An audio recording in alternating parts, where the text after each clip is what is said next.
ନମସ୍କାର ସାଙ୍ଗମାନେ, ମୋ ଘରୁ ଆଜି ବାହାରି ଦେଖିଲି ଗୋମାତାଟି ଆମ ଘର ଦୁଆରେ ଆସି ଠିଆ ହୋଇଛନ୍ତି। ତାପରେ ନାନୀ ଆଉ ମୁଁ ମିଶି ଯାଇଥିଲୁ ଟିକେ ବାହାରକୁ, ଆଉ ଜଣେ ନାନୀଙ୍କ ଘରକୁ, ତାଙ୍କ ନୂଆ ଘରଟିକୁ ଦେଖିବାକୁ। ଏଇଠାରେ ନା ନାନୀ, ଭାଇ ଆଉ ତାଙ୍କ ପୁଅ ଏବେ ରହିବେ।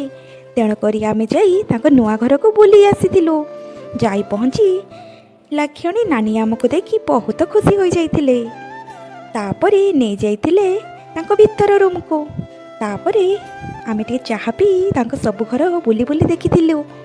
ବହୁତ ସୁନ୍ଦର ଭାବରେ ତାଙ୍କ ଘରଟି ସେ ବନାଇଛନ୍ତି। ତା ସହିତ ଗୋଟେ ନୂଆ ଦୋକାନ ମଧ୍ୟ ଖୋଲିଛନ୍ତି। ଦେଖିକି ଏସବୁ ବହୁତ ଖୁସି ଲାଗିଲା।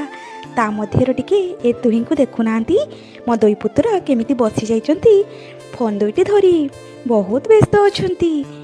ଇଏ ହେଉଛି ଆମ ଆଦି ବାବା। ଆପଣ ସଭିଙ୍କୁ ସେ ହାଇଟି କରୁଛି। ଭିଡ଼ିଓଟି ଭଲ ଲାଗିଲେ ଲାଇକ୍, କମେଣ୍ଟ, ସେୟାର କରିବେ।